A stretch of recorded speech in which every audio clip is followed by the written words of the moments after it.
Hi guys, back into Borderlands here. I'm going to show you how to use the VR boost scanner and how to use it so that you don't get any failed scans or anything like that. So I've loaded up a save game here.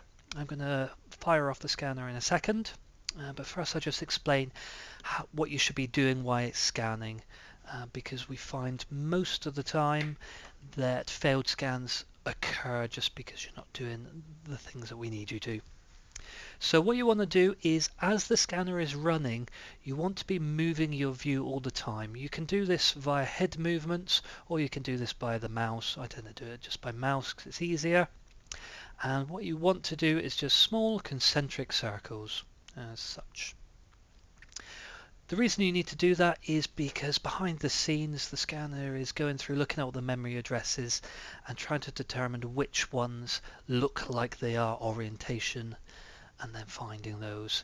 If you keep your head perfectly still when you run it, what you're going to find is the scanner's going to say, well, that's not changing, it's probably not orientation. So that's the reason we do things. I will do another video where I'm going to show a slightly more complicated VR boost scanner, which requires below the horizon and probably comes back with the scan assist steps.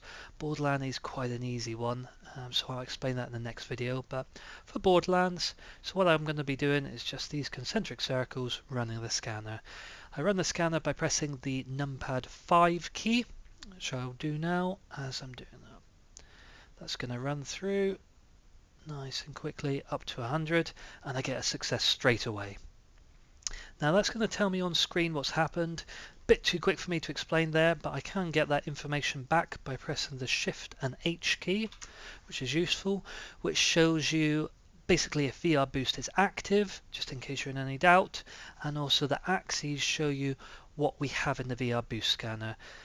What's very cool on Borderlands is we have the field of view, both the world and player, in there, so it means we can adjust those through our values. But as you can see, as I move my head around now, that's moving as that. That should be hopefully lower latency than mouse emulation, and it also means I can use the gamepad independently of head tracking, which is useful. So now I know that I've got field of view there, I can actually adjust that in the game.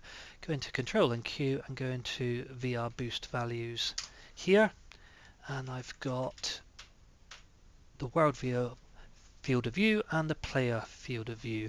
Now Borderlands has a slightly annoying thing that most games don't, which is that the left arrow key, if I press it, actually moves my view, whereas usually it's just WASD.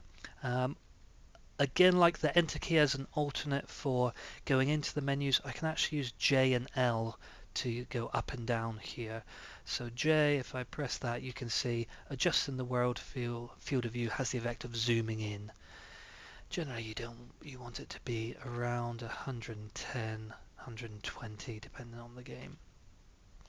Player field of view is actually going to adjust our hands and the gun, how big they are, how far away they appear. What you tend to find is if they're too zoomed in, the gun looks huge, your hand looks huge compared to everything else. Generally games will have that at about 60, 70, but for our purposes for VR, we want that to be probably less than the world field of view, but I like to do around 110. It's nice and in front of me, it's not taking up a lot of my view like that. And that's basically all there is to the VR boost scan and adjusting the values. What I will say is once you've had a successful scan, you want to be aware not to run it again, especially where games where the field of view is affected or the role because of those values are changed. It's probably not going to work the second time around, but then again you wouldn't need to run it if it's already working. Okay, that's it from now, and I'll come back and show you the VR boost scan when it's a bit more complicated.